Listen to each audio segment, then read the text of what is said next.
should let me love you forever, forever. I wanna love you. Will you let me love you forever, forever and a day, day, day, day, day.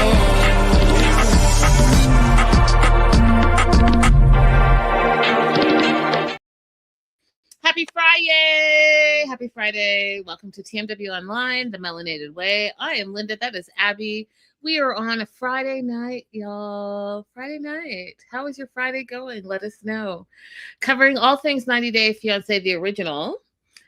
Season 12, episode 3, I Manifested You, which is the perfect title for this episode. Abby, overall thoughts on the episode? Anything stand out to you? Okay, so what stood out to me is we have a new type of clash. Like, we've seen lots of cultural clashes in the past, but I think that we have some unique, interesting cultural clashes to talk about. And they're in the relationships where I do think that people actually like each other. There's nothing nefarious or scammy going on. I think these people are genuinely like each other, but they're just having cultural issues. And I'm really excited to talk about that. Yeah. You guys already know how I am. So there are standout couples that I like, and there are also couples that I'm just like, I'm not for this at all. Like, immediately no. Immediately no.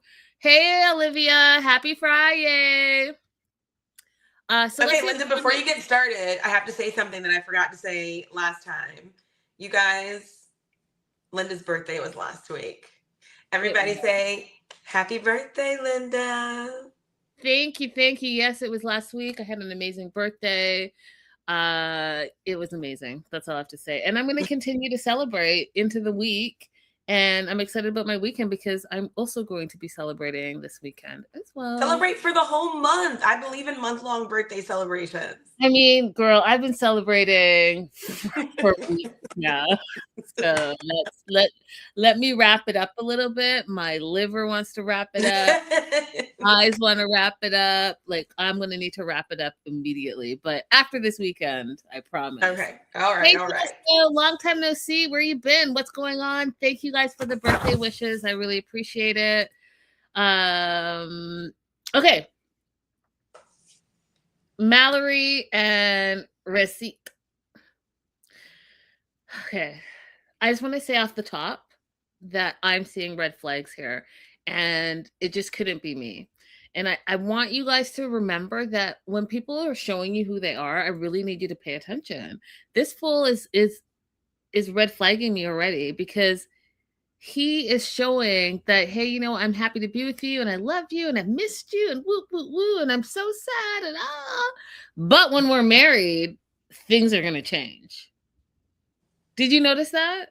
Tell me more of what you saw that you made you feel this way before. I'm jumping ahead. Let me do the rundown and then we'll go to it. So his family's super happy that he found a woman, but also sad that he didn't find a Turkish woman because that means that he's leaving them.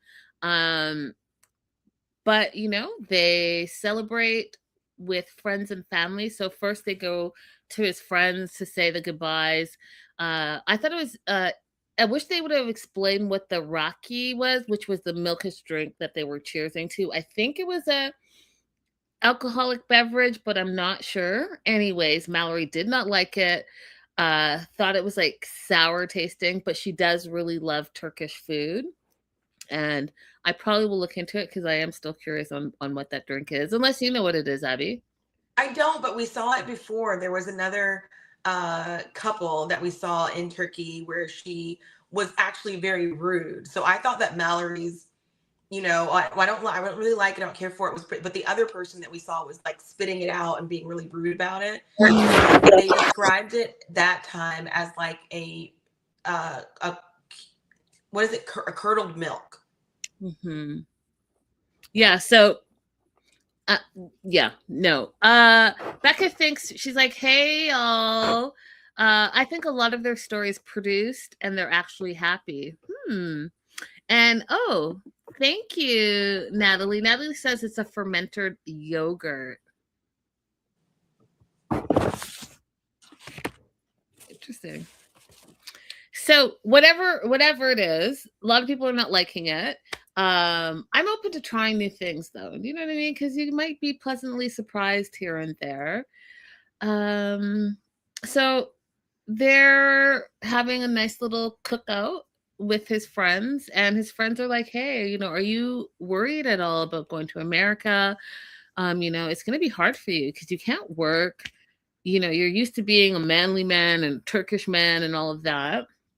And Receipt is like, yeah, men, and Turkish men specifically, are used to being the head of the household. So that's my first thing, Abby. And then he's like, she's friends with her ex and it's uncomfortable. And the friends are like, well, that's her ex. That's in her past. You should leave it in the past. And he's like, yeah, but, as the head of the household, things are going to have to change when we get married. That's the second red flag to me. And then Mallory's like, well, no, that's not even an ex. That is a friend. And you guys, YouTube, don't come for me because I just think this phrase is hilarious. She's like, it's only a friend with benefits. He was a friend with benefits, and it was just strictly dickly.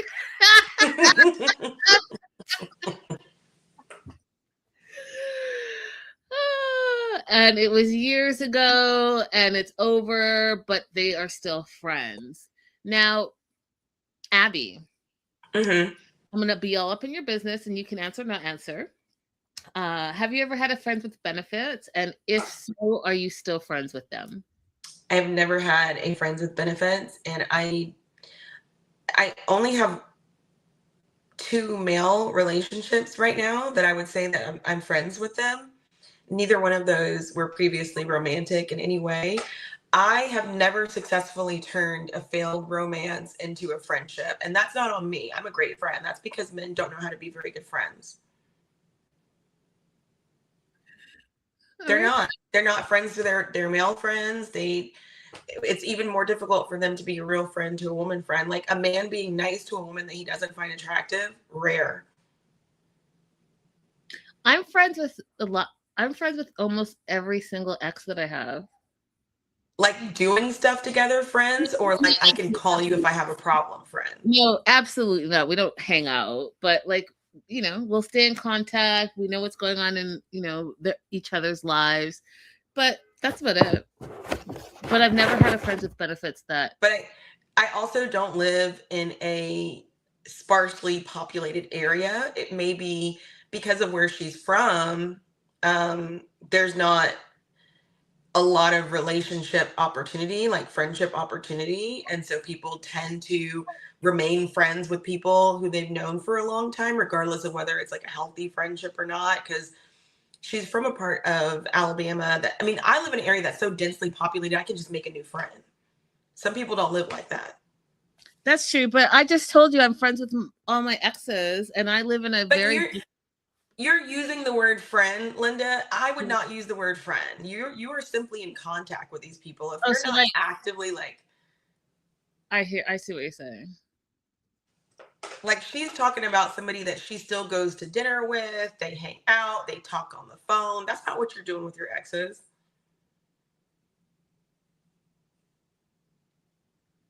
I hear what you're saying. Wait. You're smiling. No, I agree with that. Okay. I agree with that. I just think it's funny that you're like, let me define what this is. Silver lining. He says, I have male friends that are straight, different for sure from my female relationships, but no exes. Okay, so anyways, are you friends with your exes, and how do you define friendship? Let's talk about it. We're moving on. One of the things that really struck me, and you guys, I'm just telling you what I believe. These are my thoughts. But Mallory was in a traumatic, tragic car accident with her best friend, the mother, and the best friend's child. And she literally said it changed and altered their lives forever. And when they showed this photo, I was taken aback. I do believe that it absolutely wasn't her time, and that God was in control of that and protected them. Because if you look at that car, to me, you would think that no one survived that.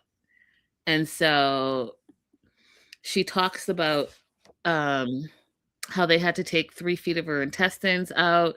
And one of the things that came out of that was Brandon standing up as a true friend. And she said that he was there in her darkest hours. And when I think about that, and I think about what Abby said about friendship, it's true, because who you define as a friend is someone that's there for you in the great times, but is also there for you without you having to ask in the darkest times. And as I get older, and especially as I had this birthday, I realize, Abby, I have a very few, I can count on one hand my actual friends. I may have a lot of what, but my actual friends, very few and far between. And I think it's interesting that Mallory brought this up, because it reminded me of what I was thinking about last week, where not everyone is a friend. I mean, you can be friendly with people and you can have acquaintances, but when push comes to shove, are people there for you like you were there for them? A lot of them probably not. And as I get older, I am getting more selective with my time and energies. So yeah, I think that that's why she's always going to be friends with Brandon. And we're going to meet Brandon shortly, I'm sure, because we're only on episode 3. Mhm. But he was there for her when maybe a lot of other people were not. But then, receipt, this is red flag number 3. He says, when we're married, there will be things I don't like, and I'll tell you, and you're going to have to change them. And then she said, I've been in a relationship like this before, and absolutely not. I will not be controlled. And I was like this. That's the thing. So, are you not who you're going to be when we're married? And I've heard this before, Abby, where people were like, oh my gosh, everything was great while he was courting me. Our honeymoon was great. And then 3 months into their marriage, the marriage has fallen apart because the man is not who he was the whole time he was courting you. And for him to think that he's going to be, the head of the house, head of what household? First of all, for the first 3 months, you have no job. You're going to be dependent on Mallory in her house that she bought, that you're now living in. And I saw a clip of next week when he was like, this is my house. I turned around in my own house and said, well, my apartment, and said, whose house is it? What are your thoughts, Abby? So, okay, I said to myself, don't be anti-man like you normally are, and just think about the whole thing. Because back when Shaida and Bilal were on 90 Day Fiance, Shaida did the same thing. When she arrived at Bilal's house, not the first fake house that he took her to, she said, this is my house. These are the way that I want things to be done. And one of the rules that she had was the interaction of the ex-wife in her home. She called it, this is my house, and she's not going to be interacting with me a certain way at my house. So her asserting herself in that house did not bother me. So why should I allow Receipt asserting himself that this is my house, this is my space, because this is my fiance? Why should I let that bother me? Now, when he goes into the whole like head of household thing, that's a separate conversation. But him just claiming his domicile, I think that's okay. So yeah, I'm not saying that. I'm saying the red flags that I'm seeing, that he is. The other things. He's going to try to put the law down on this girl that is his fiance, that all of a sudden it's going to change as soon as, at least that's how I interpreted it. That Right. When we get married, there are things that you're not going to be able to do, aka being friends with Brandon and whatever else, right? Because he made it clear early in the episode that the man is the head of the household. So what does that look like? That's a conversation that they should have before they get married, as far as I'm concerned, because she's made it clear that she's not going to change some of the things because she's a grown-ass woman, and that's why I don't think that he knows to have this conversation, because this is one of the cultural conflicts that I was talking about earlier. when we're looking at people who are marrying partners from India, Morocco, and here Turkey, a part of their cultural expectation is that the woman is going to change after marriage. After marriage, you're supposed to become more conservative, and certain things are only for your husband to see and experience. And that husband does get to have dominion over you. Now, are there some places in those countries that are more progressive? Well, I don't want to say the other ones are not that are different. Yes, but there are a lot of people in those countries who do think that once a woman gets married, she peels her, she boxes herself in. And how would they know I need to tell her about this expectation for her behavior when that's all he's seen around him is women who do that? I think that they need to have a conversation because this is all assumptions. If Mallory doesn't know what to expect out of Receipt and Receipt doesn't know what to expect out of Mallory in their marriage, then they're doomed from the beginning. I think that they need to know what is expected because she's in a red state and she self-proclaimed redneck is not going to change anything about that. So we'll see.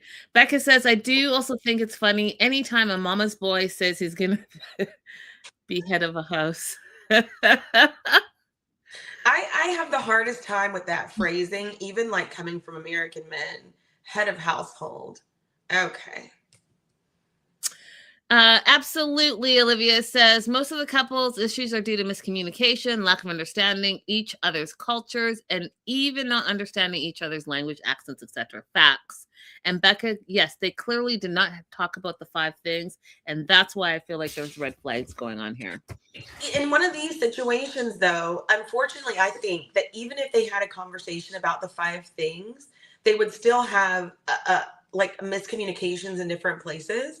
Because one person is going into it, Mallory's going into it saying, this is how our relationship is and how I want it to continue. And the other person's going into it saying, well, that's what she's saying now, but it'll change once we're married. And if you have that perspective going in, then these people don't even know what conversation to have with each other. If she says, I want 1 kid, and he says, I want 2, he's coming into it like, but I will just keep telling her I want 2 and she will have 2 as well. You see what I'm saying? So, like, how do you resolve that cultural misunderstanding? No, you got to talk about it until both people understand. Absolutely not. Especially if that someone's going to be a forever person. No, you're going to have to figure it out. You're going to have to get a translator or something. No. Thank you for the birthday wishes, avoiding eye contact. Olivia is on fire today. Olivia says they travel to these countries on vacation and bring a man home without even understanding the person's culture. That is facts. What do we always say, Olivia? You keep your vacay bay on vacay. Yeah. All right. So they had been apart for 6 months. And this is something else that I'm very curious about what you guys think really does happen, because we saw this also with Shay a little bit later on the episode. But Abby, as an immigration attorney who deals with the K-1 visa process often, do you hear any of these stories? So my question is this: do you think that people that are in long distance relationships, specifically going through the K-1 visa process, that can take years, it can take up to, let's say, 2 years, that they stay faithful to their partners, or do they not? So for these two, Receipt and Mallory, they hadn't seen each other in 6 months. So that would mean that who was it that was saying that she was abstinent? Vanya. Yeah. So she was saying celibate. Oh, celibate. Yeah, but she's being yeah. Okay. Anyways, you guys know what I mean. So do you think that, especially men, do you think that they stay loyal and faithful to their partners? I have not seen any actual data, but Really? my assumption would be that the faithfulness inside of people doing the K-1 visa process is exactly the same as the amount of faithfulness outside of that. Those are who are just like saying we're together in a really, I don't think that doing the K-1 process gives you any more security or guarantee that the person is faithful or not faithful. Okay. So that's no. That's no. I do think that somebody like Mallory and Receipt's case would be approved a lot easier than a lot of the other K-1 cases that we see, because she's made so many visits to see him and they have spent a lot of time together, as opposed to people who have one in-person meeting and then file their petition. That makes sense. Olivia, thank you so much for the super sticker. Appreciate you. Here's what I think. I think that men specifically, I don't know if they can be faithful like that without any guarantees. But I could be wrong. Do you think that that is because of how they're socialized, or that it is biological? No, it's because they're socialized to feel like they are the hunters and they need to go out and do all the dumb shit and not all the things. And not all men, but a lot of them. So I'm saying all that to say they had a little jiggy the night before, and he literally said that he was trying to put a baby in her, and I just hate that type of talk. I don't know why. I just hate it. I just don't think it's sexy. I just don't think it's sexy. And I also think that you guys have a lot of other issues that you haven't talked about. Why are you trying to throw a baby in the mix? But that's just me. Mm-hmm. They're en route to his sister's home to say goodbye to the family, since that they're going to be leaving the following day. And so one of the things that the family wants to do is a few Turkish wedding traditions to kind of bless them before they get married, because the family is not going to be able to travel and be at his wedding. And so I loved this tradition, you guys. So it's Sultan coffee. And they bring the coffee, the females bring the coffee to the bride-to-be. The bride-to-be selects the amount of salt that she's going to put in her fiance's coffee, and he has to drink the coffee with the salt in it. And it symbolizes that in marriage, there are good times and bad times. And if he can drink all that salt coffee, he's going to be able to handle the good and the bad times in the marriage. I loved that. I love that. What did you think, Abby? That was pretty cute. I wonder when the Turkish people are doing it, if the amount of salt that the bride selects has some symbolism as well. I wonder too.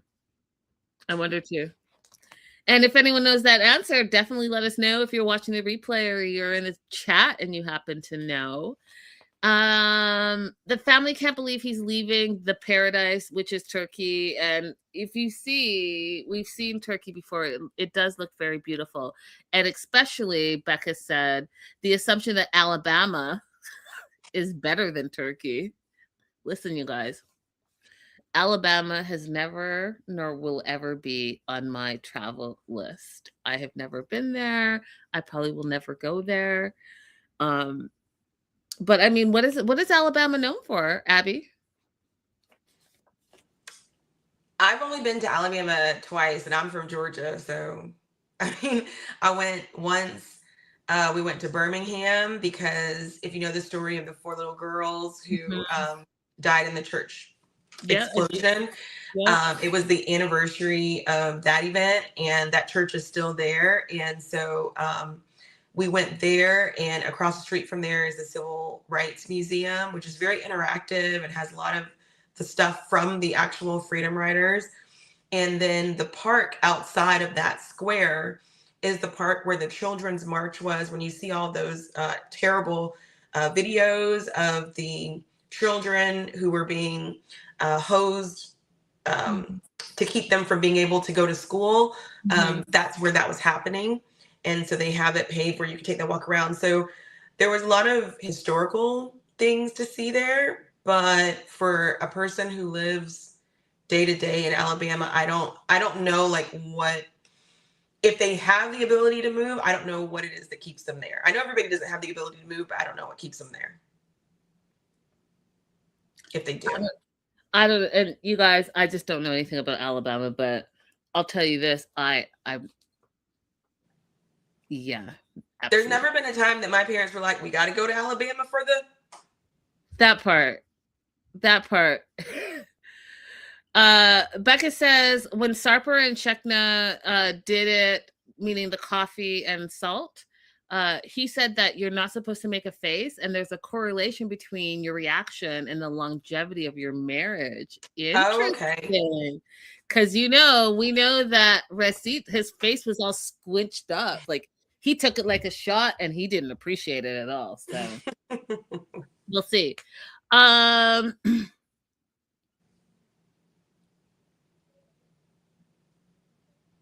Okay, so the family can't believe he's leaving the paradise. But in that, they also say in that same breath, you won't be working for the first little while. So, but once you're settled, you're going to continue to help support our parents. And we find out that his family, his mom and dad, lost their home in a 2023 earthquake. And so the children are expected to provide for the mom and dad. But he hasn't discussed money, which you guys know is one of my things that you have. How do you have a fiance and have not discussed money? I just don't know how that's possible. But here we are. They haven't discussed money, and so he doesn't know how she feels about all of that, which is absolutely something you guys need to discuss. Absolutely, especially when you're not going to be working for at least 3 months. No, more than that, right? Abby? More than that. Like if they choose to use the entire 90 days and not get married until the very end, then he can't apply for his work permit until the wedding takes place. So, if they got married in the first 30 days, then he could immediately apply for his work permit. But 3 months is just the period of time for them to get married. So so let's just let's just say up to a year. Up to a year, you may not be working. So how are you guys not having the money conversation? That is wild to me. He's sad to say goodbye and leaving the family. And this is a conversation that I thought we should have, you guys, because I don't think you guys understand also the person that is immigrating to a country, how big of a sacrifice that is. They're leaving everything they've known. They're leaving their family. They're leaving their friends. They're leaving their jobs. They're leaving security for a country that is not their culture, that they don't know. And the only person they know is like their fiance or whatever. And they're like, people are, when people are like, oh, they got married for the green card, like, the American dream and what people think it is it's not all of those things. And so I really need you guys to understand the sacrifice that these immigrants are giving or doing. They're sacrificing their entire life to be with the love of their lives. And it's not easy to do. It really is not easy to do. And the part that I also think that we don't talk enough about as well is that when they come on these visas and like those, he's not going to see his family. Like Racita's not going to see his family for at least 2 years because he can't, once you go into that process, you can't then leave the country and travel. You have to get all of your documentation unless I think you get a waiver. And even that, they're like, well, why are you trying to leave when you're in the process of getting your green card? And Abby, maybe you can speak on this more, but he won't see his family or be in his country for at least a few years. That's huge, you guys. Yeah. And it's gotten more difficult. It used to be that you could apply for advanced parole, which means permission to leave and come back while you're still in that process for free just as a part of that process. But with this administration, you can no longer apply for that for free at $635. And you're already in a situation where you're depending completely on your spouse to provide for you financially. Most people are not comfortable asking for that extra money for a travel permit, and then to be able to actually travel, then the spouse is going to also have to dish out money for the flight, so it's not an easy thing. And the majority of people who are doing these petitions are not rich. They're already a bit strapped as it is. The requirements to be able to petition for a spouse are not very high. Like, you don't have to have extremely high income to be able to do it, which is why I say if your spouse requires a joint petitioner, or a joint sponsor, don't marry that person. I'm so sorry. I'm so sorry. You need to marry for love a little bit, everybody. Okay. So if their requirements are already low, if they don't meet those requirements on their own, don't marry them. So yeah, it's a lot. And I try to tell people this. Nobody really accepts when I say this, to be honest, but for a person who actually is just getting married for a green card, if they're just getting married for a green card, this requires an amount of mental endurance that most people do not have. Imagine every single day of your life has to be made up. You have to pretend to enjoy this other person's company, their house, their smells, their hygiene, their food, and you're doing all of that like just for a green card. Most people cannot do that. So for most of these relationships, there is some amount of love or affinity that has to be present for them to go through with it. Olivia says facts, Abby. So they're leaving. Everyone's crying. They're sad. They're saying their goodbyes. Another tradition that they didn't talk about, but that I noticed, is that once they got in the car and they were driving away, the sister had like a bucket of water and she threw like it 2 times.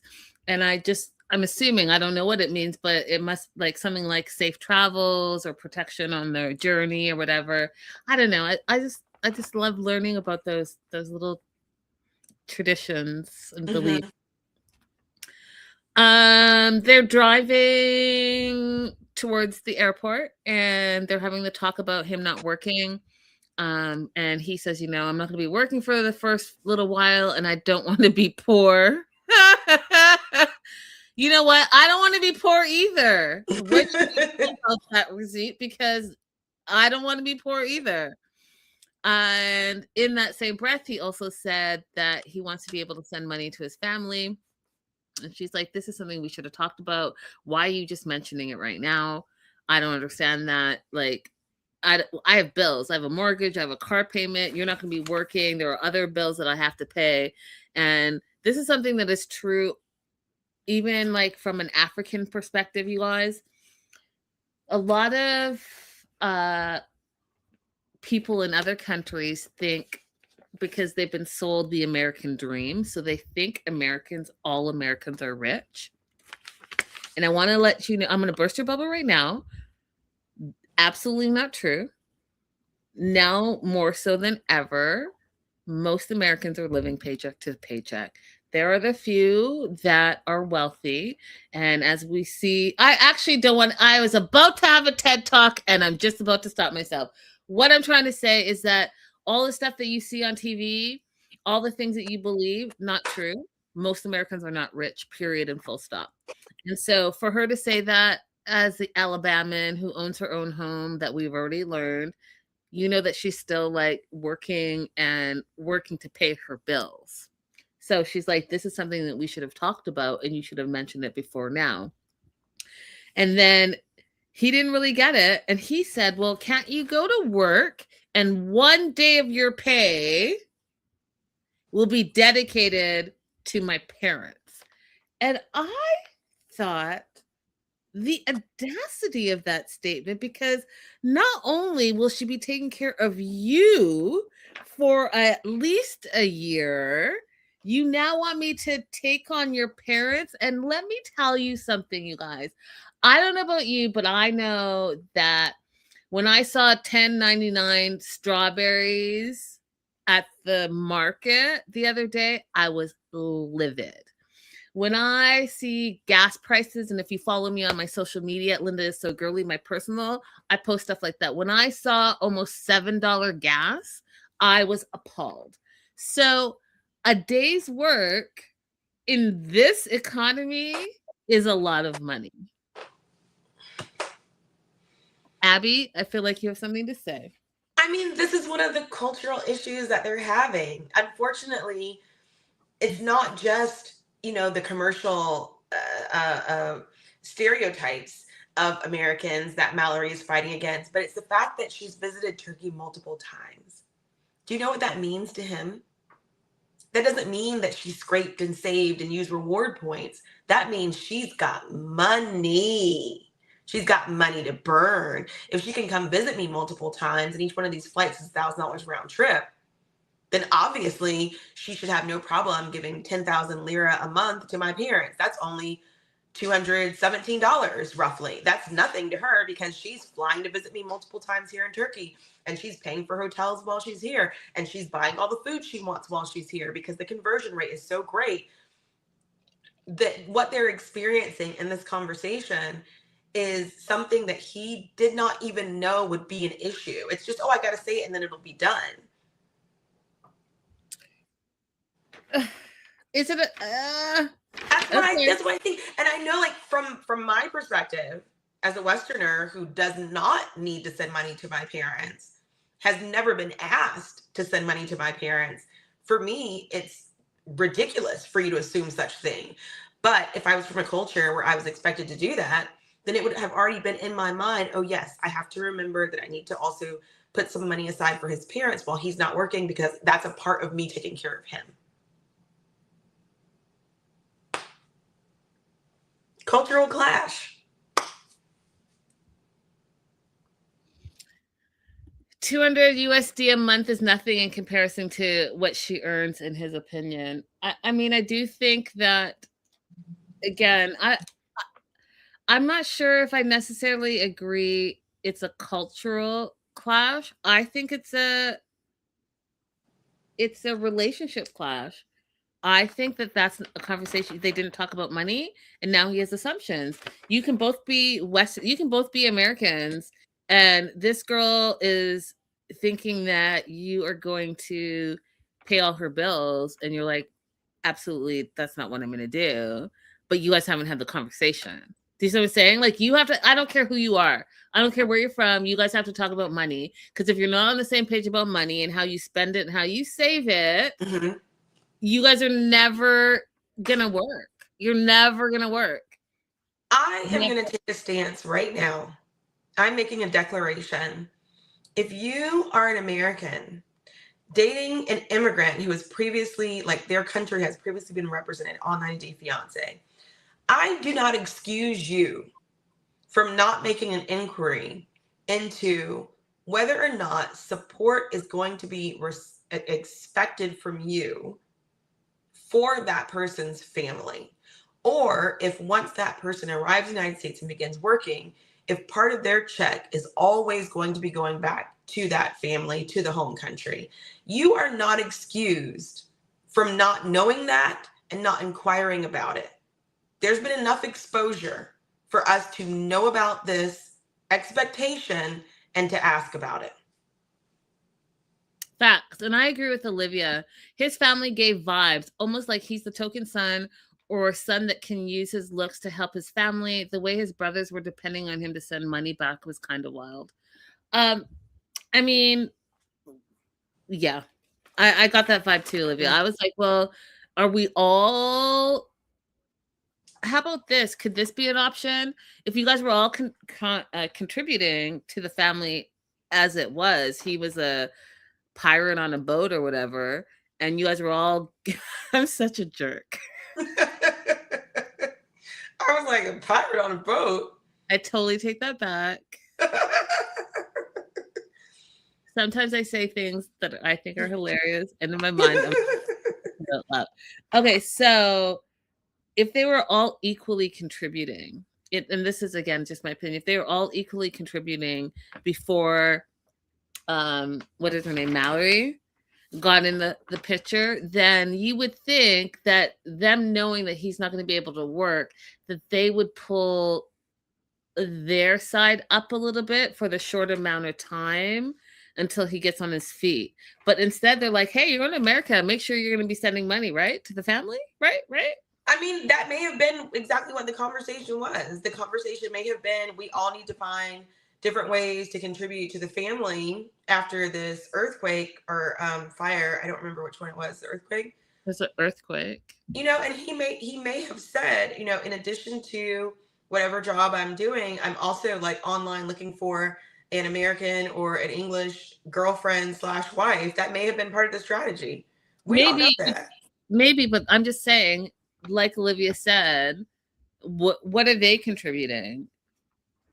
This might have been the plan for the whole family. Let's find a foreigner.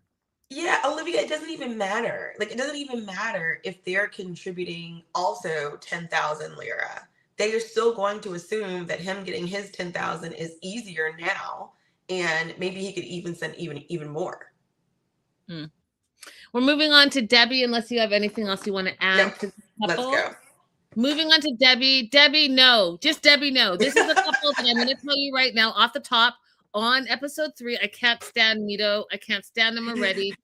She is a strong 55-year-old self-made woman, has a daughter, a family, her life. She doesn't need this little scrub. And no, Debbie, no. So she's stressed because she found out that it was going to be $3,800 to change this full ticket. First of all, couldn't be me. If you want to change your flight, go ahead and find out for yourself and figure it out for yourself. And when she messages him and says, you know, this is not doable, at least not right now, he comments back, no comment. I would be blocked. I would block you and we would be done. And anyone that knows me knows that. It would be a wrap for me. I am not tolerating any kind of crazy, foolish nonsense. Absolutely not. And especially as a 55-year-old grown woman, she's losing sleep, Abby. She's crying. She's stressing out. She's sitting on a park bench all woe is me. What the? You are too grown, Debbie. You've done too much for this friggin' fool to be stressing you out. What is he even bringing to the table? Mito? So, literally says, my note says, quote, I hate him already. I only have 2 lines that I wrote. She just sat there crying. This is terrible. I wanted to play with her. That's all I wrote for them. Listen, when she said he might not get on the flight, I said, that's probably the best thing for you, Debbie. Let him not get on the flight. And then, but no, there's still more. She's up late because he was supposed to be there in 6 hours. And when she texted him, he said he's still at home. So she's not sure if he's going to be on the plane. Again, why are we entertaining this as a grown-ass woman?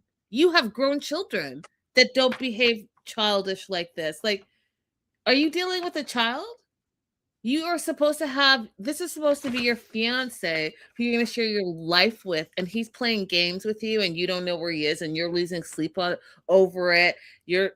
He wants you to just willy-nilly $3,800, just willy-nilly like that. And then he's playing games and not messaging you. And when he does message you, he's rude.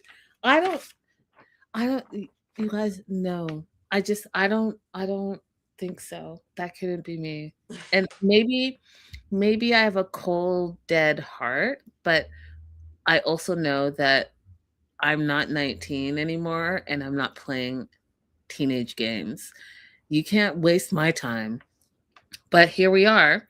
So she's not sure he's on the plane, but she's gonna go to the airport anyways. Abby, again, it couldn't be me. My note says absolutely not. Do you know how far the airport is? Do you know how someone has to love you to go to pick you up from the airport, you guys? It's a whole ordeal. Like, what? You're not going to take an Uber? I call you a car service? Y'all, this is so especially for people in LA. They hate picking up friends to LAX. They will send you a black car before they will come and pick you up from LAX. Everybody I know in LA avoids going to that airport to pick anybody up. 100%. Send the cars. Send the cars. I will take you for a great meal, but no. So this whole thing that she's doing, absolutely not. Then her daughter says, Devin says, my mom's not doing well. She's not handling this situation with Mito very well because she hasn't heard from him. And I thought that her daughter was going to do more and be like, hey, mom, you're acting erratically right now. And for you not to be eating and sleeping and getting sick because this fool hasn't messaged you seems kind of like outrageous. Like maybe I should take you out because, she lives in New Orleans. Mm-hmm. Have y'all been to New Orleans? There's go and listen to some music and soothe your soul. Plenty to do. Because this sounds ridiculous. Anyways, daughter didn't say that. So they're off to the airport to pick up Mito. And she's bought him some American flowers, red, white, and blue flowers. Welcome to America. That I don't know. I think I want to say that's an American thing. I've never seen anything like it. And she brings her dog with her. And FYI, dog's super cute. The way the dog does the laying sitting thing, how some dogs just like plop out like that. I love seeing that. I think it's adorable. She is standing around, waiting around. She feels nauseous, runs to the airport bathroom and pukes because she is so anxious. She doesn't know that if Mito is, again, couldn't be me. She is waiting. Now it's 1 hour past his flight time arrival. She starts crying. I literally said, no way. There's no way, Abby. First of all, you drove all the way to the airport and now you're sitting for over an hour. And then we find out she's now waiting an hour and a half. You've also puked. Again, you guys, it couldn't be me. You think that I'm driving my car all the way to the airport? I'm paying those airport prices for parking. I don't have a gas car, but if I was using my gas, I'm paying those gas prices.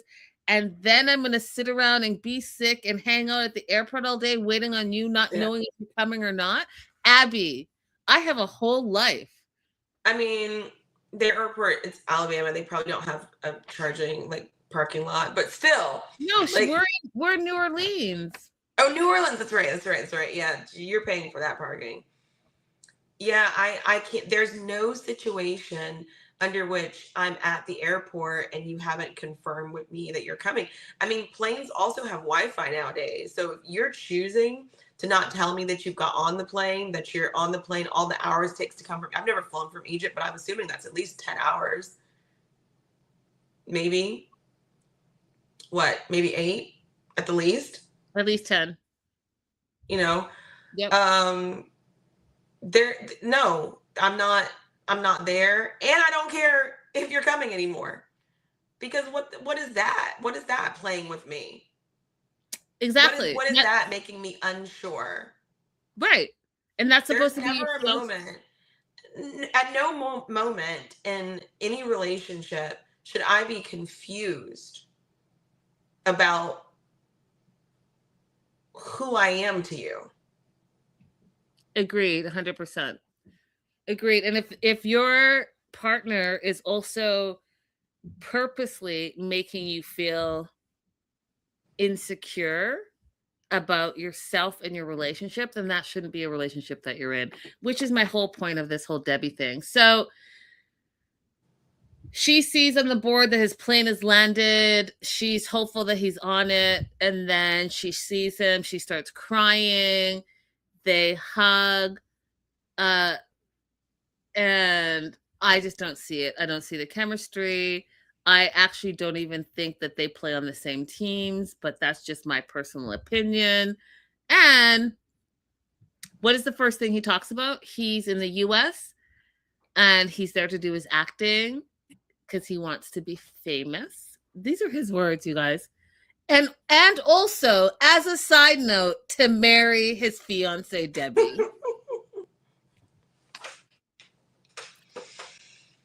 Mino said, And manifest, manifest, manifest.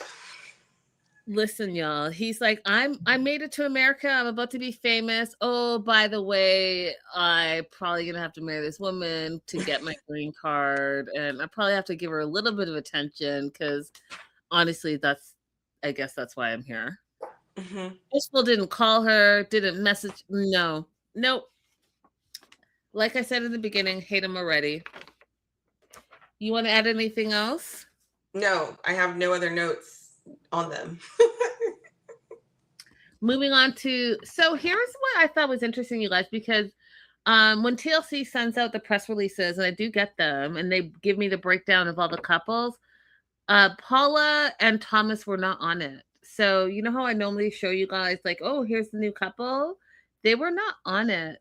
And I'm curious as to why, if they're a filler couple, because that's what TLC tends to do when something hasn't worked out mid-season. They throw in a filler couple, but we'll see. So Paula 41 from Brazil, and Thomas, he's really from North Carolina, but he's in Long Beach, California now. And okay, before I get started, what were your thoughts on this couple?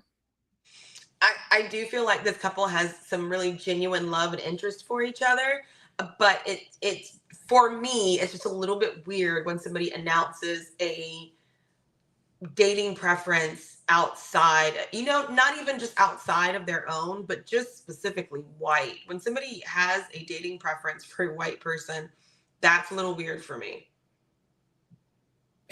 It's like, what is, it's harder for me to swallow. And maybe this is my own bias, but like, if I had a dating preference for, let's say, a Moroccan person, like we know that Emma, like she really, really wants a Moroccan man. I'm like, okay, you like the music, you like the food, like you like something about Morocco that makes you want to be attached to there, right?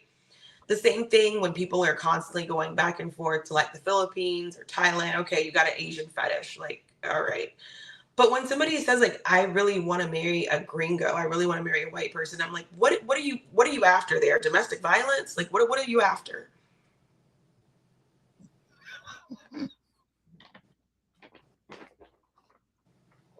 Like, you know what I'm saying?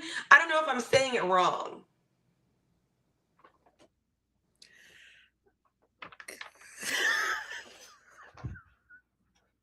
I don't think it's going over well. Like, what's the cultural thing that you're after?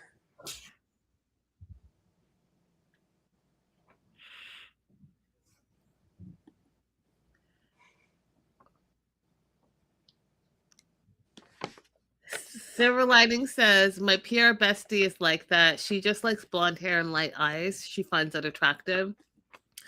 I'm personally not going to totally get into this, but I will say this about Silver Linings. I think that as we grew up, the standard of beauty was considered a specific thing, right? Blonde hair, blue eyes. And I think as we've grown up and become adult, we realize that that is not the only standard of beauty. Beauty can come in all shapes, colors, and forms. And I think that people who are like, oh, like just like in Africa when they bleach skin, in Korea when they wear umbrellas, and the lighter you are, the more beautiful you are, et cetera, et cetera. Like, I can go into how colonization and Western standards of beauty have warped the minds of many because literally of colonization. But I'm not going to do all of that. I'm just going to say that it's giving fetish. And I know that there are a lot of people out there that have fetishes. There are Black girl fetishes, there's Latina girl fetishes. There are a lot of fetishes. So her whole little gringo comment, I think it's interesting. And I guess we'll find out as their story unfolds. But she has a piercing business, and she calls herself boss lady, and she says that she's manifested this greatness with her miniatures. Now she collects these little mini tiny trinkets, and she uses them for tools for manifestation, because she believes that these little trinkets symbolize the things that she wants in her life. And she also believes that manifestation is like the law. What? Sorry, not what. I was just reading my own writing. She believes that manifestation is a law called quantum physics, and everything is little atoms and protons, even your thoughts. And where you put your energy is where you put your thoughts. And so you build that reality. That is her whole belief system. Abby, go ahead, because you look crazy over there right now. She's free to believe whatever she wants about manifesting, but you cannot change the structure of an atom. Like matter is matter. Matter is physical, it is liquid, or it is steam. A thought is not matter because it's not one of those forms. So it doesn't have atoms, it doesn't have protons, it doesn't have neutrons. I mean, I wasn't going to break it down. I was just telling you what she said she believed. There's a lot. There's a lot to that, right? There's a lot to talking about quantum physics, but then you have mini Labubu sitting on a mini couch. So like I'm having a hard time taking any of this. You have a toilet with fake poop in it, but that's manifest. What is that manifesting for you? Anyways, just play with them. Just play with them and have fun. You don't need to make it like it's a whole big thing. I follow an axolotl on TikTok, a miniature axolotl. Have you seen it? Mm-mm. It's adorable. And he has a song. There's an axolotl at your front door. But you can just watch it. I just watch it. I have fun with it. I don't need to make a greater meaning to the axolotl. Y'all, I'm very girly and I like cute things, but what you're not about to see in my house is a bunch of little trinkets in a cabinet. No. Paula says she's always wanted to marry a gringo. She wrote a letter to the universe, and then the universe brought her Thomas. Thomas is from North Carolina. He's 31 years old. He now lives in Long Beach, California. They met in Hermosa Beach at a volleyball class that they were both taking. He had only been there for a few days, and she was on a week vacation from Brazil. They hit it off immediately. Then she left, and they ended up being pen pals for years. They have first met, you guys. They met 7 years ago, and they were pen pals. They weren't visiting each other. They were just talking and texting and talking and texting and talking and texting for 7 years, which good on them, because that's a long time to stay in contact with someone that you actually don't see, right? Mm-hmm. Then he thought he started to have feelings for her. So he went to Brazil and he asked if he could be in a romance with her, which I thought was you know what? Make your intentions known. Mm-hmm. Use your words and communicate, and do it in person. I actually love that about what he did. I loved it. Direct. Mm-hmm. At the time, she had a boyfriend. But she ends up breaking up with the boyfriend because, you know what, you guys, it is true that someone that you can laugh with, someone that's your best friend, is probably going to be your best relationship, which is what they were, best friends. And so she gave it a try, and 2 years later, they got engaged. They're opposites. They say I don't know who they are, but that's what they say. They say opposites attract. He is a meat eater. She's a vegan. He's a minimalist. She is a clutter person. She believes in magic, and all he said was no.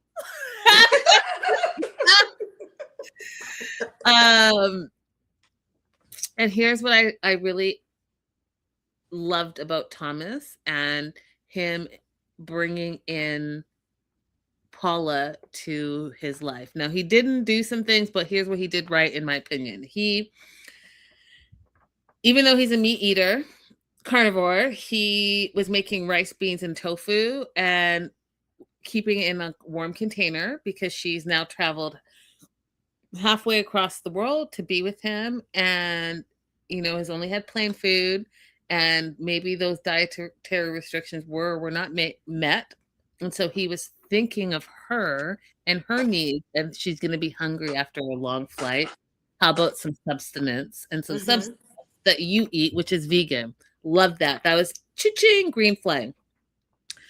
FYI, I thought it was super funny. Didn't catch the name he said had, but he put in some grab your wife seasoning. It was called something, you guys, but the translation was grab your wife. Adorable. He got a Brazilian flag to welcome her from Brazil. Thought that was a green flag. Got her chocolate, because who doesn't like chocolate? Green flag. And when she came down from the escalator, he greeted her in her language. So he learned a little bit of her language. Y'all, how many years have we watching 90 Day Fiance, and we know that this does not happen very often. So it completely stood out to me, because guess what? He's making an effort. He's making an effort to also learn about her culture, which is what Abby has been talking about early on in our show, where it's like difference in culture, clashing in culture, not understanding each other's culture. But oftentimes they don't, and I'm going to blame both the American and the immigrant. You don't make an effort to learn each other's culture, and especially the Americans when it comes to language. Do you want to add anything to that? No. We're moving on to Marissa. Okay. Thoughts on this whole, okay. Your thoughts on Marissa Edward. Okay, so in general, I think that when you think of a step parent, you should think of an extra person to love your child. And if you come at it from that perspective above anything, then everyone is going to have a better relationship moving forward, or the best opportunity for a relationship moving forward. If you come at it from the point of, I need to be number one to my child, and they need to always default to me for everything, and I need to be more important than the other person is at all times, that's going to make it very difficult for any integration for your child. And what's better, for your child to be loved by you, or for your child to be loved and cared for by many? I like that. That's first. That's my perspective on whenever I was dating someone. If I was going to have a step parent in my child's life, is this person going to be capable of being another person I can depend on to care for and consider my child? If I can't trust you with that, then we're not going to be together. And I have to trust that my ex-husband would make those same kind of inquiries of a person that he's going to have in my child's life. I'm not going to come into a new relationship when he's had long-term relationships. I don't go into it questioning that woman and saying, I need to be more important to my child at all times than this other woman. I would come into it saying, I hope that they have something that they can offer my child in terms of time or education or expertise that will make their life even better than what I could do by myself. I mean, I love everything that you just said. Olivia, you might be ahead. I haven't seen anything yet, so I'm going to pause on your comment, but we can circle back next episode. But what I will say is Marissa is giving like 1% vibes, and I didn't know that about her. So Michael is her ex-husband. She says he's a great dad. He just was not a good fit as a husband for her.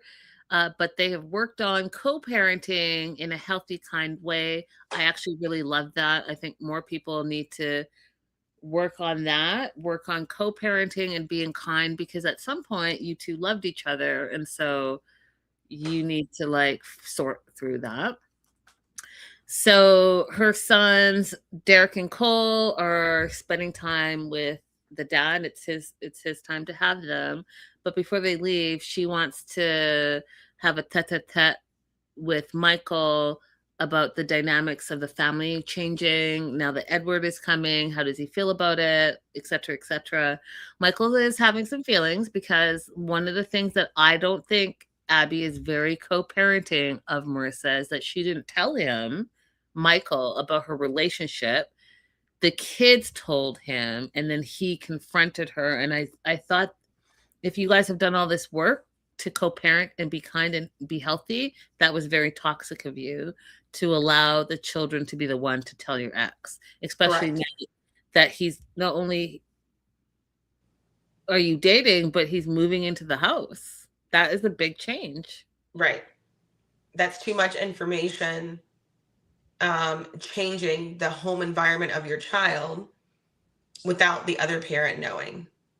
And listen, y'all, I watch too much true crime. I'm not saying all step parents, but some step parents should not be in the home, right? So the other parent absolutely has to have that knowledge that that's about to happen and have some say in it. Are you all crazy? You just not going to say anything, and all of a sudden this man shows up at the house? That is okay. Then we find out that Marissa comes from wealth, which I'm gonna say this, you guys. I was so impressed that she was like a CEO of a major company. I said yes to the dress, the whole thing, but I just find it less impressive when you already have all the cards in your deck stacked for you. I just find it less impressive.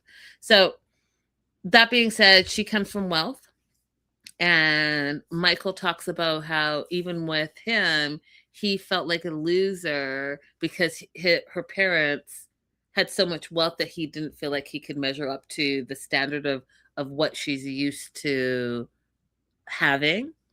And he's worried that Edward may feel the same way and feel intimidated. And you guys know that a lot of men have little egos, and a lot of their egos is wrapped up in how they look, how much money they make, what cars they drive, etc., etc. And so not only is Marissa the breadwinner, but she's also like in that 1%. And I mean, I'm going to call it right now, Abby. No, not this fool. This guy has not even, he's never left his country. He's never traveled. He's never stayed in a hotel. This is the first time on an airplane. Like, I'm not saying he's not cultured, but he has not done even 0.001% of the things that Marissa has done. Are they equally yoked? And is that your man? Because I've got to tell you, the vibe I got as soon as I saw him again at the airport was sugar mama, sugar baby. Like, he's like a cute face for her. That's the vibe I got, but I could be wrong. So she's making a present for Edward. It's a house key in a box. It's only symbolic because her house is all digital entry. I died of laughter. She's like, I'm giving you the key, but I'm really not giving you the key. She also is struggling with the fact that she's not sure she wants to give up her single independent lifestyle. She had to meditate in her big bed about having to share her bed, when now this is the last time she's gonna have the big bed to herself, and she is gonna have to support, just like that her son, I can't remember if it was Cole or Derek, but one of them said, hey, by the way, like, is he gonna need an allowance? Yes, he is.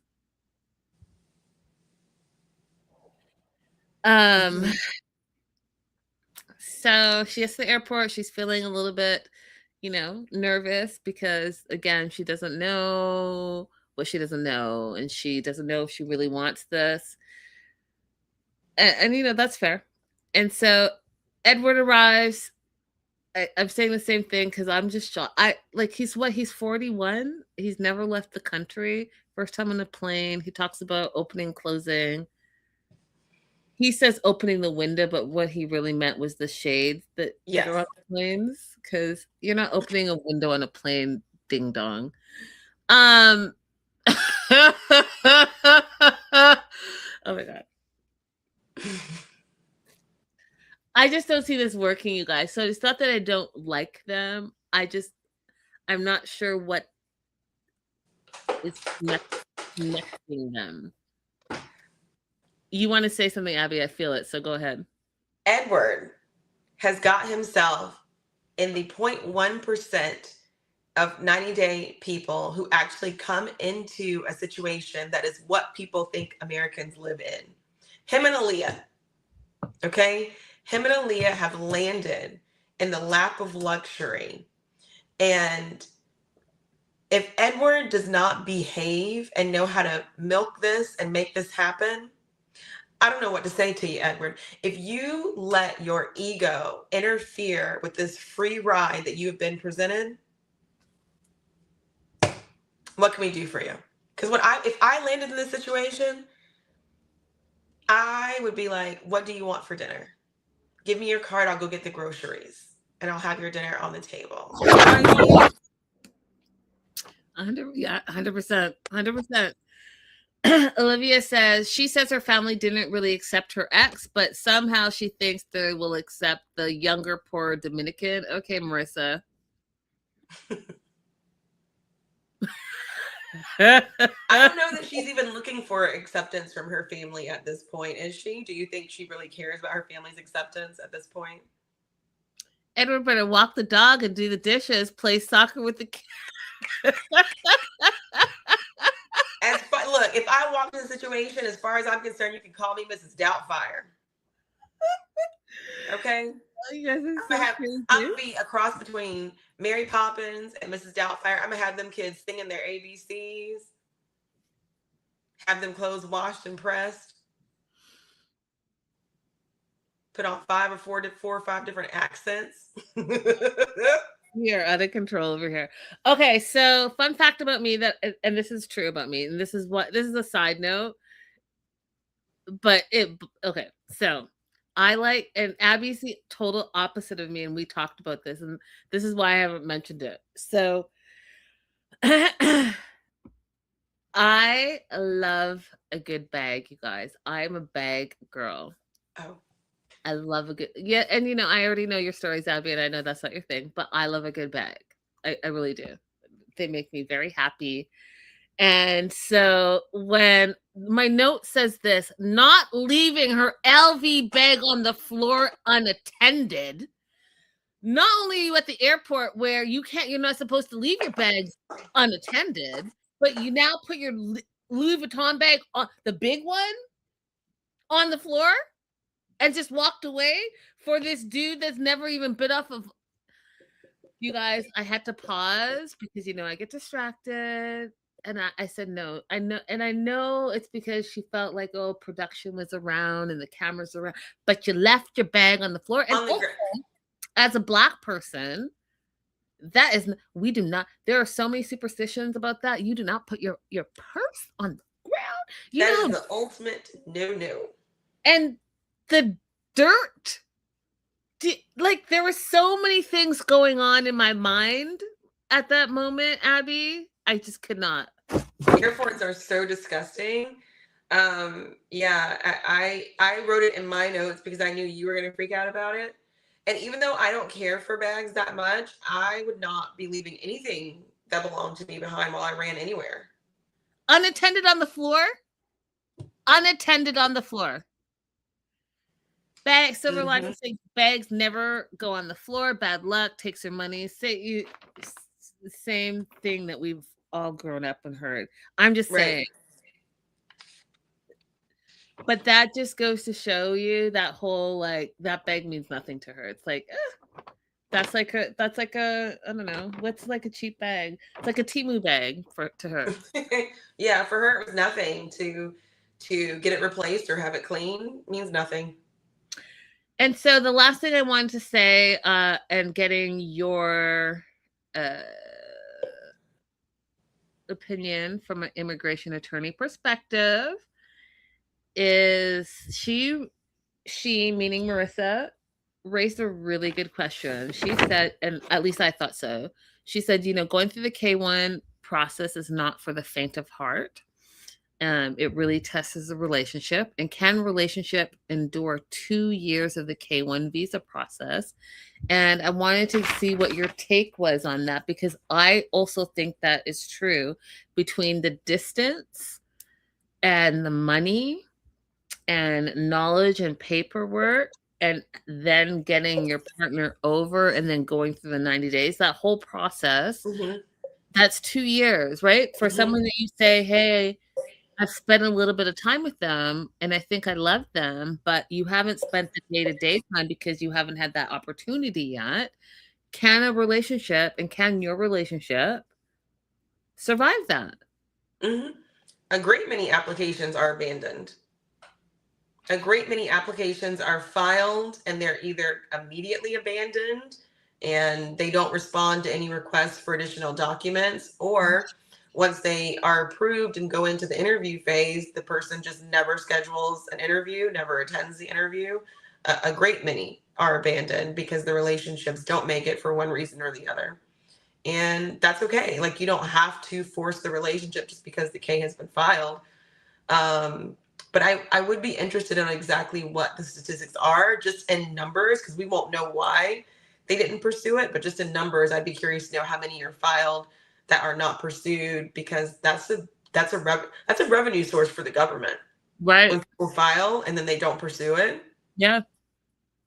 Yeah. I mean, you learn a lot in that short amount of time, right? Those 90 days, you're forced to live together. So you learn a lot. Do you want to add anything before I move on to Crazy Katie and Josh? Let's go, Katie and Josh. 88 Days to Wed. I don't have a lot of notes for them. They're leaving the motel to see the new alleged apartment that Katie has gotten them. But in the meantime, she's super hungover and she was quote unquote annoyingly drunk. Wants to know if Josh thought she was annoyingly drunk. And Josh is in his feelings because not only was she super drunk and she made his welcome party about her and not about him, but also to his words that she was brazenly obvious about her hookups and her friends that she's hooked up with. And we talked about this earlier, because hookup can mean a lot of different things to a lot of people, different people. Hookup means she did the jiggy with her friends, and all of them. All of them. Every man she invited. Every man she invited, as well as she's made out with every female that she invited. She is open opportunist when it comes to getting jiggy with it and hooking up. Okay, so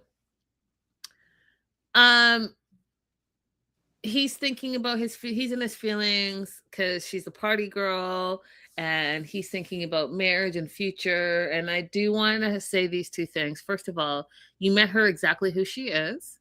She didn't say that she was going to change being a party girl, and you fell in love with that, and then you proposed to that. So this is who she is and how she presented. Nothing has changed. And so for you to now want her to change her ways, I mean, she can if she wants to, but it can't be because you are now thinking that you want to take this relationship in a different direction. She is showing up who she is. Now, that being said, my question is, maybe, and it's a statement question, maybe Katie should just stop drinking for a while and see how that looks in her life. I don't know. I just feel like what I'm seeing is the drinking is not like, hey, she's partying and having a good time, because she wakes up in the morning, she feels guilty and sad and she doesn't know, and she's worried and all the things. I feel like it's more like a band-aid for some underlying thing that we don't know about, whether it's the OCD stuff or some other trauma or something. But we learn that she really needs self-validation. She needs attention. She mixes sexual attention with self-worth, and then she throws alcohol on top of it as a band-aid. And I'm not sure. I guess what I'm saying is, I'm not sure she's enjoying herself, Abby. And maybe I'm not like do what you want to do, but maybe stop drinking for like 30 days and see if that feels different. Hmm. I do think that she needs to try something different. I think everything that you said is exactly why she is experiencing the problems that she's having. So, she definitely needs to stop drinking. That's just not healthy. Your liver is not going to last very long if you keep on doing that. But she really needs to sit down with someone, a professional, and talk about why do you need sexual validation? Why do you need this kind of attention? Why do you need to be touched to feel worthy and loved? And what kind of thing can we substitute out in the meantime for drinking while we're on this self-discovery? I used Exactly. to work with addicts, and you guys know I've had a lot of former lives. I worked at a methadone clinic, and before that, I worked at a residential treatment program. And there was a guy who said that if you're the kind of person who's doing something every single day, you're already an addict before you call yourself that. If you need to do that every day, you're already an addict. There it is. Um, yeah, so that's that. I'm moving on. Last and certainly the most uncomfortable, I guess, for me.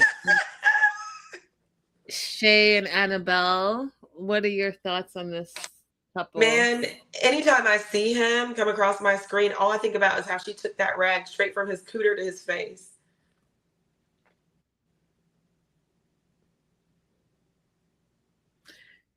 Girl, yes. Okay. Ugh, okay. Let me just suck it up. Okay, so they're in the bed, and TLC, I see how shady y'all are being, and welcome back to the good old days, because you guys, down to the filming and the music, they are so shady McCady, and I'm here for it. So they're in this not Airbnb, a bed and breakfast that was an old church, and they like they they're the B-roll was outrageous, and then they quickly pan into the bed, and all you see is Shay's like big old body and Annabelle cupping where she cups all the time. Like they're just outrageous. Anyways,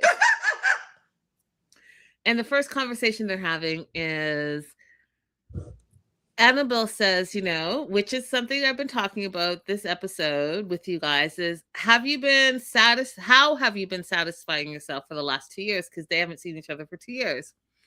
And the way Shay danced around that question, he danced around that question. Like a little puppet. Didn't answer. And that was it. There was no response to that, because we know that he's been dilly-dallying, right? He's been X and whoever else. The other thing, side note, you guys, is that they just got up out of the bed, and I'm assuming they did the cleanly stuff, but I didn't see it because she starts dressing him, and she says it's her way of loving him, but I don't like it. She puts it. The way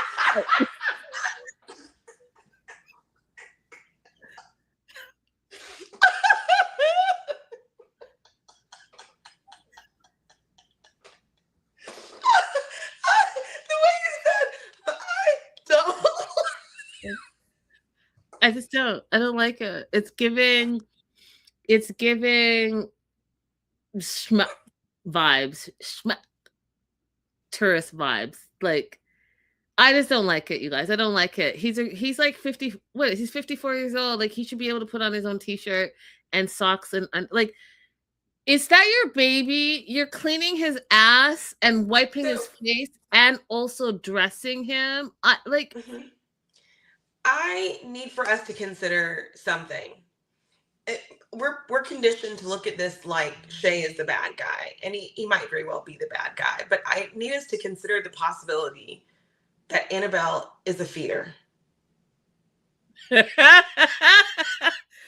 Oh my God. I need us to consider the possibility that his weight and his inability to clean his own self to her satisfaction is a little bit of a fetish to her.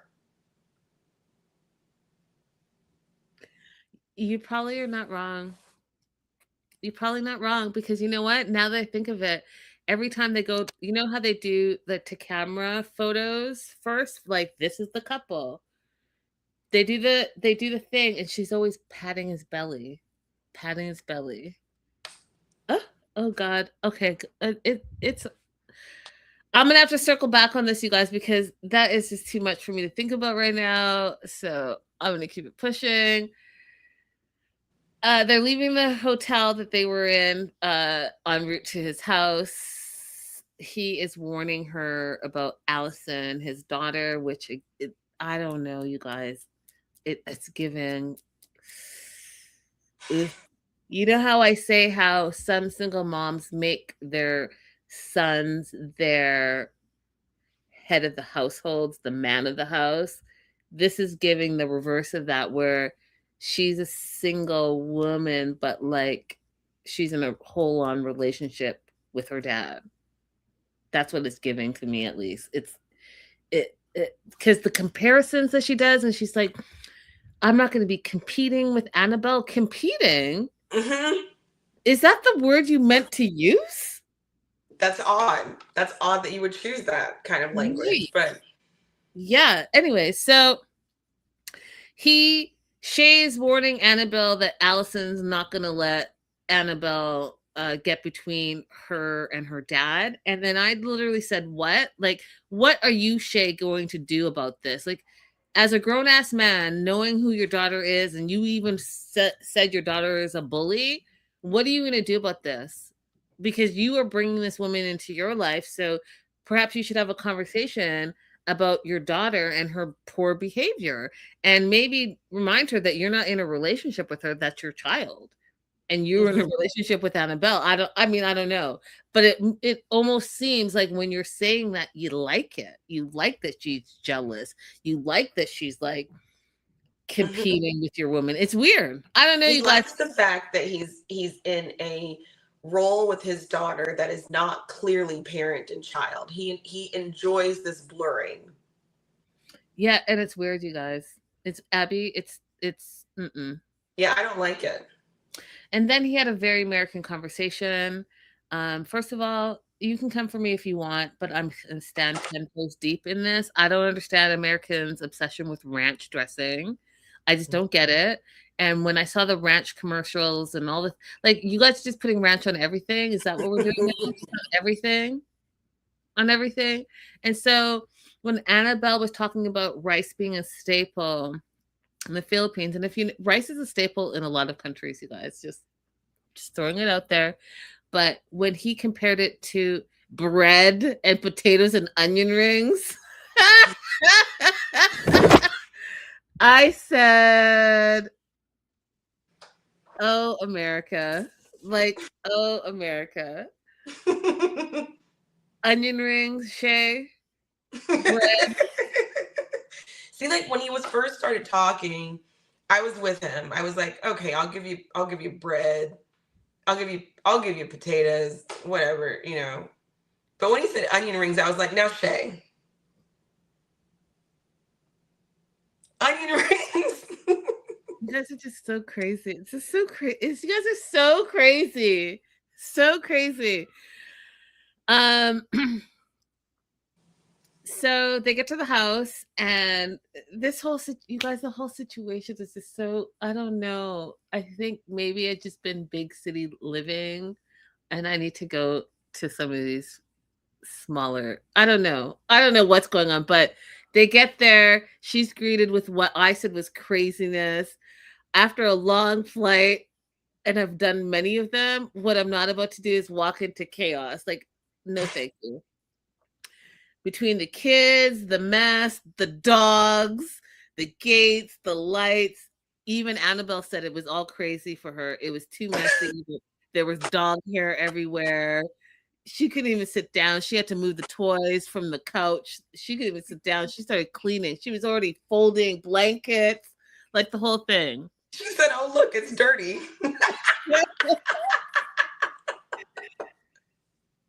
But he was obsessed with showing off the house. So he was taking her across this house and he showed her the fridge and said,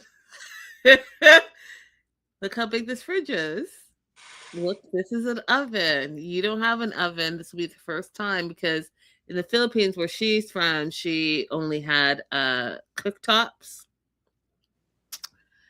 Then he showed her the bedroom, and there are deer heads everywhere. And she was like, "Why do you have dead animals in the room? It's weird," she says. And he's like, "Oh, I used to be a redneck. This is what rednecks do." And I was like, "Sir, you are still a redneck. Used to be." But what I thought was interesting that she thought that that house was huge and she loved it. She loved the kitchen. She loved the little nook that was the dining area. She loved it. And that just goes to show that you should just really appreciate. I'm talking to myself, you guys.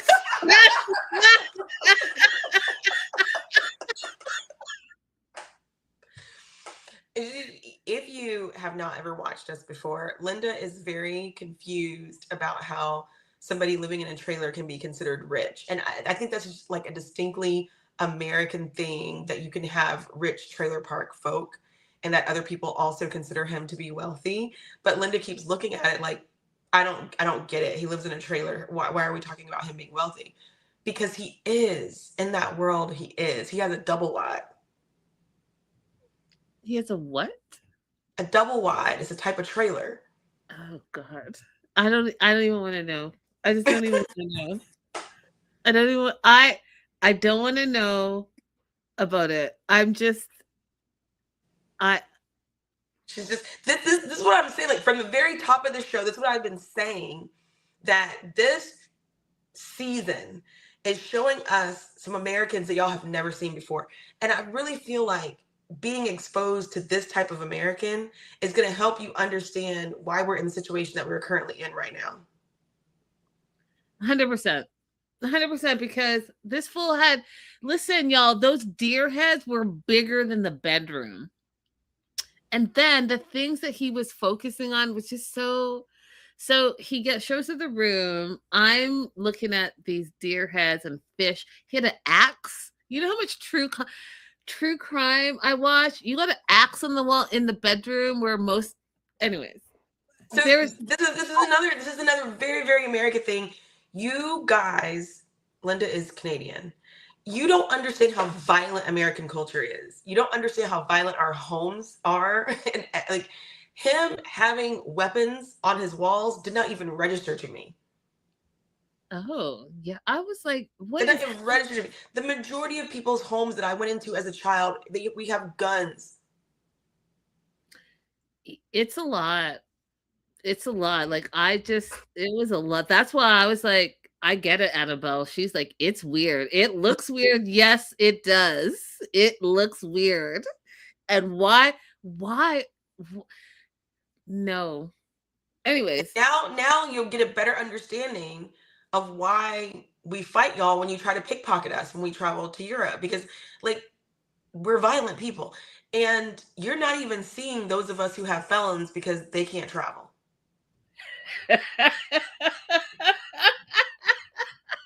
And the way that your thing just did a thumbs up was perfect.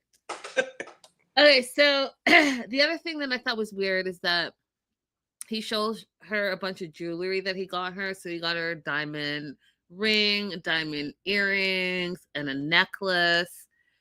And I mean, that's lovely.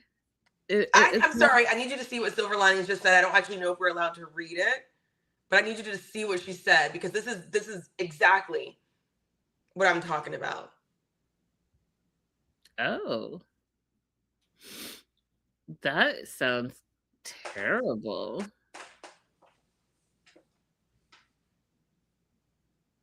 Becca, facts. So I just thought it was weird that it was like he was showing off, but it was like, what are you really showing off about? anyways, he has bought Annabelle all this jewelry, and then he puts a necklace on, and then his daughter gets jealous, and she's like, "You've never done that for me. You've never gotten me diamond earrings."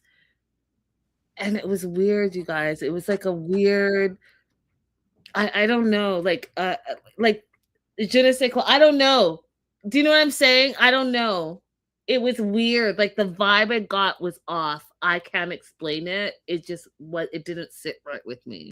So I can explain the vibe that you're feeling.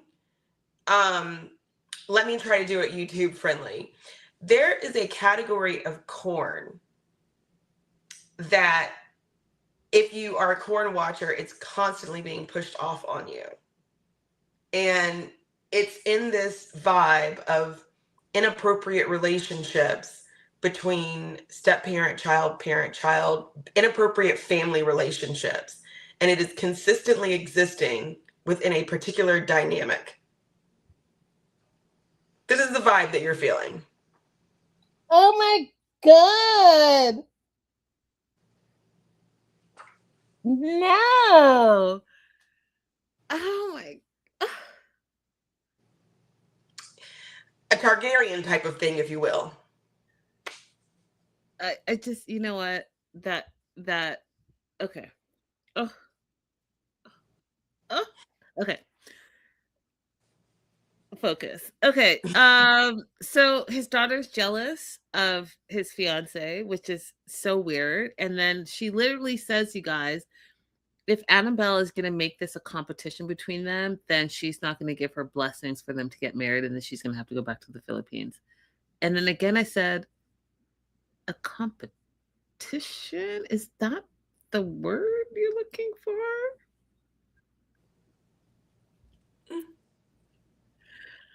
Annabelle hates it. She's like, what's up with your daughter? She's a grown ass woman. She should pay her own bills. She asks about like the house, which is a trailer next door. If she pays rent, she doesn't. Before Allison leaves, she asks for some money from her dad, and dad gives it to her. And she's like, I don't understand what's going on here. And he's like, oh, it's just for some biscuits. It's like, biscuits. There's so much I just don't understand that's going on in this relationship that I like. You guys, I probably could spend another 40 minutes just talking about the things I don't understand that is going on at that house. Where do those big dogs stay in that little house? Do they stay inside? 2? And then the kid, oh no. You need a bigger house, sir. Or you should put those, what is it called? Doubled wides? Put the double wide and make them a quadruple wide or something. I don't know. It's very confusing. It's very confusing. This is so exciting for me. I love reading all the comments whenever clips of them get posted or clips of Mallory get posted, because I'm like, yes, bring us some real Americans. It is so confusing. And this is not a minority group. This is like a large majority of rural Americans are just like this. And the majority of America is rural, not city. And I want to say something, and I don't mean to be disrespectful, but it's something that has been trending, and it's just a little worrisome for me. Why are y'all not bathing daily? So to put that on top of what I just saw here, it's very concerning. Well, there's a group, and there's a lot of overlap with the types of people that we're seeing right now on the show, who believes that getting wet in any way is a bath. If they get in the lake, that's a bath. If they're in the river that day, that's a bath. If they play in the water hose, that's a bath. And that has been that's a pretty common thing that I've been exposed to since I was little, but I was always told, that's wrong. We bathe every single day, but people who don't live like that, you don't confront them about it. You just simply don't live like that on your own. Oh. Um. All right, I'm gonna think about that because I personally feel like I have to go out in the public with those people that think that they run in the river and they bathe for the day and then they want to like. I'm gonna have to think about it. I will mind my own business for a moment. I can't promise you that I won't have some thoughts on this. On that note, happy weekend, you guys. Have an amazing weekend. Just love on yourself and love on others. Life is too short to not be happy and spread love. And we will see you guys very, very soon. We love you. Don't forget to like and subscribe and come on over to our Instagrams. Our personal Instagrams, you guys, are very fun, very fascinating. You learn a lot about us. I watch Abby's all the time and it is a thrill. Listen, I'll leave it Yeah, with I this. will. I will. It's different. French It's not like you're getting toast, the same thing.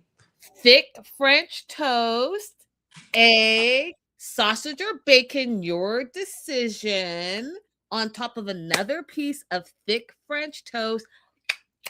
Oh, does that sound delicious? Oh, you missed it. Bye, guys.